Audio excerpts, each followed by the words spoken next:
Breaking news here. Stocks all around the world are tanking because of the crisis on Wall Street. We're in the midst of a serious financial crisis. Economic crisis. La crisis económica. Spain faces economic collapse. These first-year biology students at Madrid's autonomous university are among the lucky ones, or so they thought. They're some of the 30% of Spanish youths who go to university, but with the long recession, they're worried that their degrees won't help them get jobs. 35-year-old Nicole Polanco lost her job as a nurse's assistant. Then she lost her home. Most of these people had jobs until the economy crashed in 2008. Now, many of them live on the street, like unemployed construction worker Antonio Molino Pelaez. He eats here 6 days a week. On Sundays, when they're closed, he doesn't eat. Aquí duerme una persona sin techo en España. Es Pedro, un desempleado de 59 años que sobrevive gracias a la solidaridad ciudadana.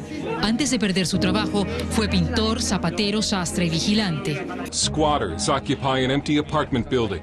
They have nowhere else to live, so they live here, illegally. There are lots of people that are occupying, who are kicking the doors of the buildings down because they don't have another option. You can't just live on the street. There are so many empty buildings that will never have occupants, whether through selling or renting. Of a brutal recession, Spain's economy is finally growing, albeit very slowly. But the unemployment rate does remain a problem. It's hovering around 20%. Livia Blanco and Paloma Fernandez studied business administration and know this statistic: 57% of young Spaniards like them are jobless. Yeah, you do have the sense of, well, I've studied 4 years for really nothing, because if at the end I'm going to be working in a cafeteria or, I don't know, it's like, there's no point. I've lost 4 years. Most of the job offers I see on the internet are looking for previous experience, and I'm sure there are loads of candidates who have that experience.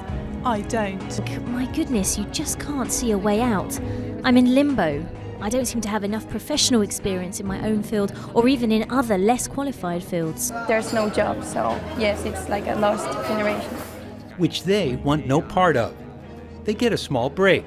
Their professor, in the middle, introduces them to a professor visiting from Chile, the country where they'd like to get jobs.